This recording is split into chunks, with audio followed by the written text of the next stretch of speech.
dan hasilnya alhamdulillah Malang menjadi kota, ya, salah satu kota yang terhindar dari konflik, ya, konflik antar umat beragama ini, dan harmonis sampai hari ini, ya, sampai hari ini. Nah, suatu saat itu pernah ada insiden di Batu, tepatnya di Hotel Asida. Mungkin Bapak Ibu tahu tahun 2000-an.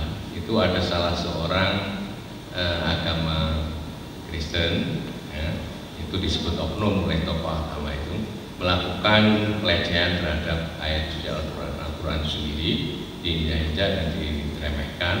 Nah, tetapi karena kecepatan gerak cepat kita antar umat beragama, maka masalah itu tidak sampai terekspos, tidak sampai mencuat ke permukaan, ya, sehingga itu bisa di keep begitu. Karena saya sendiri itu langsung menelpon pada pendeta namanya Pak Wiknyo waktu itu, nah, itu di GKJW sini, dan begitu terjadi maka segera para pimpinan itu menyelesaikan masalah. Nah, ini salah satu contoh yang terbaik bagi tokoh agama untuk melerai persoalan-persoalan yang terkait dengan konflik antar umat beragama itu. Sampai hari ini sebetulnya hubungan antar umat beragama khususnya di Malang itu baik-baik saja. Jadi dulu ada yang namanya, selain Interfaith Dialogue atau Interreligious Dialogue, itu ada SIKI, ya, Studi Islam Kristen dan Studi Islam ya Kristen, studi intensif Kristen Islam. Kenapa Kristen dulu? Karena yang menyelenggarakan, yang punya inisiasi itu GKJW. Nah, ini saya kira Bapak Ibu perlu meneruskan, makanya saya minta pada Prof. Umi untuk mengundang lagi para tokoh agama untuk diajak ke kampus kita untuk berdialog tentang isu-isu kemanusiaan. Jadi bukan lagi soal masalah-masalah yang bersifat ikhtilaf, tetapi persoalan kemanusiaan yang lebih besar. Jadi sampai kemudian disertasi saya itu ya terkait dengan itu, sehingga selama bertahun-tahun saya bilang sama Pak Lutfi itu saya tidak pernah wawancara mendalam karena saya sendiri sudah sebagai pelaku. Kadang-kadang juga dari pikiran kita, imajinasi kita yang sudah lakukan itu langsung kita bikin narasi, setelah itu baru dikonfirmasi, triangulasi kepada sumber, dan sumber mengiyakan, selesai. Nah, itu namanya metode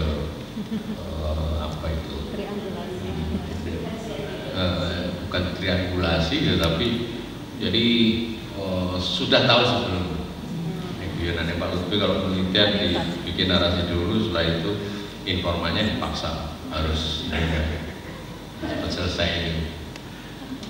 Bapak Ibu yang saya hormati, kenapa moderasi beragama? Ya, what is religion moderation? Sebetulnya saya itu mau menyampaikan ini di Dubai, Pak. Sudah saya siapkan. Yang dulu juga pernah kita sampaikan di Belanda. Jadi religious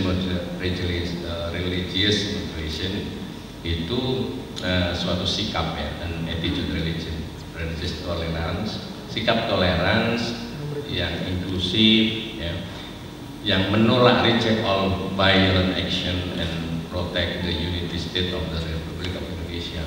Jadi menolak segala macam kekerasan dan melindungi, ya, negara kesatuan Republik Indonesia itu, ya. Committed to Pancasila as the editorial basis of the state, ya. Jadi komitmen terhadap Bhinneka Tunggal Ika atau Unity in Diversity, termasuk konstitusi 1945, Undang-Undang Dasar. Jadi kalau disingkat itu PBNU ya, Pancasila, Bhinneka Tunggal Ika, Negara Kesatuan Republik Indonesia, gitu ya. Jadi bahasanya moderasi beragama, moderasi beragama itu bahasa nasional. Kalau yang kita itu Islamic moderation, ya, agama Islam moderat. Maka saya sebut tadi modis, ya, moderasi Islam. Selain moda itu modis. Nah, sementara itu gerakan mental, revolusi mental, ya, itu juga ini menjadi program pemerintah RPJMN tahun 2021 hingga tahun 2024 karena betapa pentingnya mental bangsa itu. Nah, ini yang bisa melaksanakan secara masif itu adalah perguruan tinggi, terutama PT KIN, baik moderasi beragama maupun revolusi mental. Itu sebetulnya yang paling kompeten itu adalah ini PT KIN. Nah, apa hasilnya? Hasilnya dari moderasi beragama itu sampai hari ini masih dalam proses, sampai hari ini masih dalam proses, ya. Dan alhamdulillah segala macam yang terkait dengan gerakan-gerakan transnasional itu bisa diatasi. Karena kita punya selain yang bersifat struktural, itu ada juga yang bersifat kultural, gitu ya. Jadi bagaimana umat beragama di Indonesia itu bisa rukun, bisa damai, dan bisa mempertahankan negara kesatuan Republik Indonesia. Nah, indikator dari moderasi beragama itu ya tadi itu memiliki komitmen, ya, terhadap, tidak saja komitmen tetapi menerima prinsip dasar-dasar ini negara kesatuan, ya, dan Undang-Undang Dasar 1945. Kemudian yang kedua itu toleran, ya, kemudian menerima segala macam perbedaan, ya, dan memberi ruang kepada orang lain, ya, untuk mengikuti kepercayaan atau agama masing-masing. Nah, ini yang penting. Kemudian anti kekerasan dan menolak segala macam yang terkait dengan kekerasan. Menerima tradisi, nah ini yang satu lagi yang penting, menerima tradisi dan budaya lokal atau yang disebut dengan local wisdom yang tentu tidak bertentangan dengan undang-undang. Kalau tradisi lokal bertentangan dengan undang-undang tentu juga tidak bisa diterima. Nah, ini saya ini nggak diberikan Pak di TOT, tapi saya merenung itu kira-kira apa yang penting, dan ini sebagian juga sudah saya tulis di Kompas. Nah, kita itu sebetulnya punya yang namanya national capital, ini modal nasionalisme. Ya, jadi Indonesia has national capital to unite its citizenship and the four pillars of the nation, namely belief in God, jadi agama itu, ketuhanan yang maha esa, kemudian territorial integrity of the country itu adalah kesatuan teritorial, kemudian juga unity language, punya bahasa kesatuan bahasa Indonesia. Jadi meskipun bahasa di Indonesia ini itu ada 700 sekian bahasa, ya, itu diikat dalam satu kesatuan bahasa Indonesia. Ada Sumpah Pemuda juga itu luar biasa. Jadi the founding fathers kita itu sudah melakukan jauh sebelumnya itu bagaimana cara menyatukan bangsa Indonesia yang terdiri dari berbagai suku, ya, kemudian agama, bahasa, sampai pada kepulauan yang berjajar-jajar dari Sabang sampai Merauke. Kemudian konstitusi dan juga falsafah negara. Nah, ini. Kemudian sistem pemerintahan, ya, yang bisa mengatur semua semua warga bangsa. Dan yang keenam adalah jajaran militer yang menjadi tulang punggung keamanan nasional. Nah, ini 6 modal nasional ini pernah disampaikan oleh Cak Nur Nurholis Majid. Nah, sebetulnya ini tidak dimiliki oleh negara lain. Kalau ini bisa terus dipertahankan dan harus dipertahankan, maka negara kita ini akan tetap aman, gitu ya. Nah, kemudian yang perlu saya sampaikan sekarang terkait dengan khusus kepada yang Islam, ya. Jadi kalau tadi bersifat umum, kalau ini yang terkait dengan dalil-dalil. Kalau Bapak Ibu sebetulnya ini sudah menjadi kajian sehari-hari, ya, apa isi Islam. Yang pertama, kenapa Islam moderat? Ini pertanyaan yang banyak ditanyakan oleh orang-orang yang tidak setuju dengan apa Islam, kenapa Islam moderat, kenapa ada Islam Nusantara, gitu ya. Ini harus kita bisa memberikan jawaban, ya.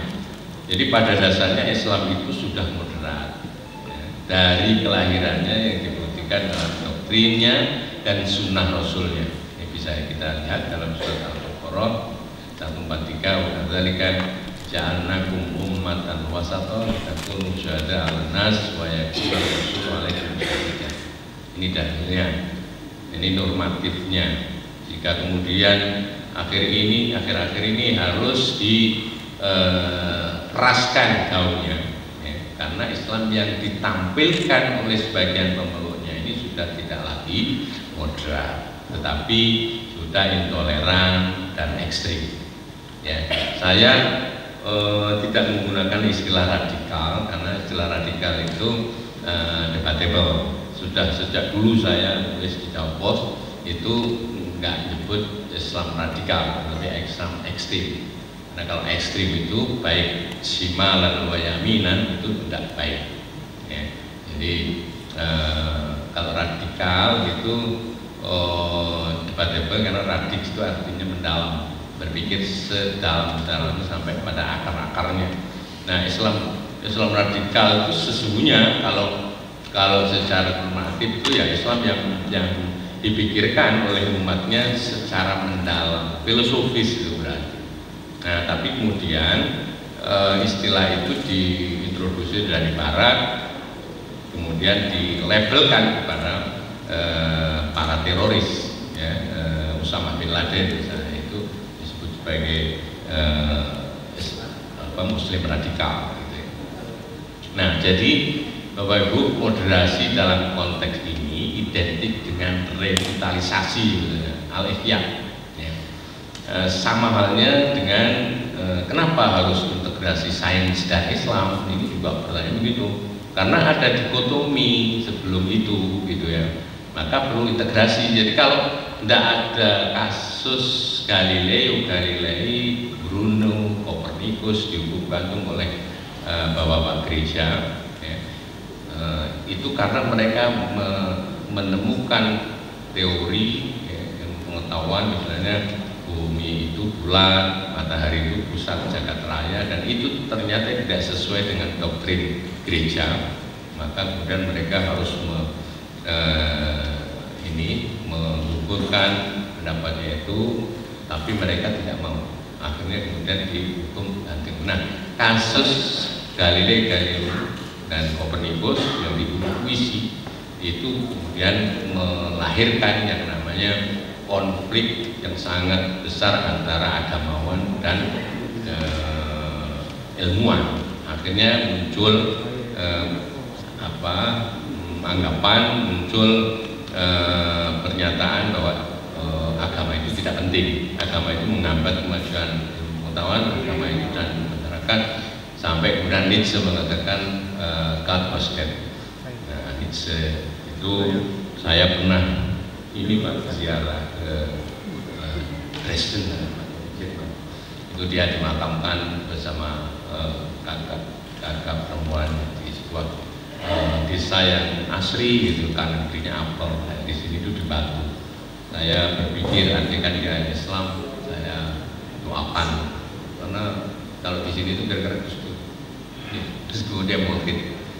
Nah, itulah kemudian terjadi yang namanya konflik antara agama dan ilmuwan, akhirnya terjadi sekularisasi di dunia barat. Jadi sebelum itu nggak ada sekularisasi, karena A'immatul Mujtahidin, para filosof seperti Al-Qidi, Al-Farabi, Ibnu Sina sampai pada Al-Ghazali itu mereka itu general ilmunya. Jadi selain ahli fisika, kimia, tapi mereka hafal Quran, juga hadis, dan juga ada agama, sehingga ini menyatu. Ilmunya itu ya ilmu, pokoknya nggak ada dikotomi seperti sekarang ini. Nah, imbasnya lalu kepada sampai sekarang ini akhirnya yang ditarbiyah ya ahlinya cuma pendidikan, yang syariah ya syariah, yang ekonomi saintek.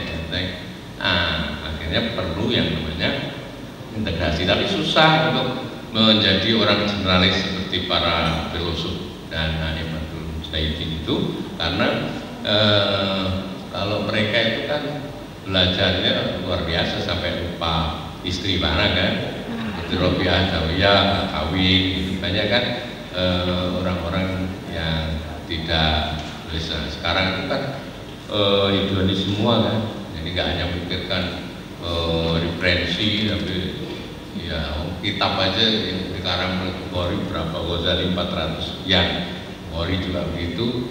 Sekarang itu guru besar aja cuma 1 skopus ya kan, disertasi doktor gitu.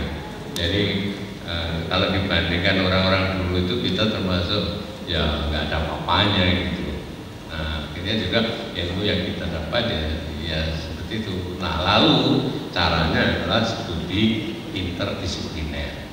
Jadi orang syariah punya banyak dalil gitu ya. Misalnya al-bahru tahurun ma'u wakil umaitatu.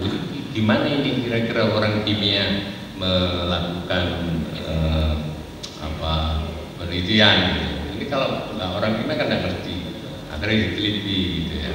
Kalau sementara ini yang tidak melakukan penelitian baru anggapan aja bahwa air laut itu suci dan airnya bangkainya halal karena kadar garamnya terlalu banyak gitu, sehingga penyakit-penyakit kalau dibawa ke situ maka ada yang kumpul di laut itu sembuh semua gitu. Paling hanya itu. Tapi kalau orang kimia harus melakukan penelitian. Nah, ini salah satu dari cara studi interdisipliner ya. Maka kemudian sampai universitas ada fakultas-fakultas yang ya beda-beda gitu ya.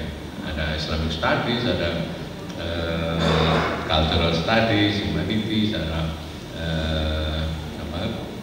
Saintek dan seterusnya. Ini karena korban dari sekularisasi di dunia barat. Ini susah dari orang yang punya dua disiplin ilmu yang mumpuni. Nah, apa Islam itu? Islam itu agama dakwah yang menyuruh kebajikan dan mencegah kemungkaran. Ini bisa dilihat dalam surat Al-Imran, An-Nahl, wal takum minkum ummatun yad'una ilal khair wa ya'muruna bil ma'ruf wa yanhauna 'anil munkar wa la yakunun ud'u ila sabili rabbika bil hikmah wa mau'izatil hasanah wa dzikrillah.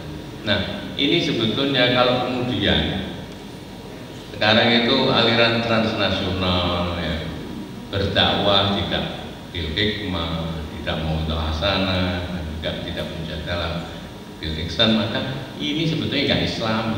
Ini saya prihatin ya, di YouTube, di medsos itu banyak balik itu yang isinya bunga-bunga terus saling antam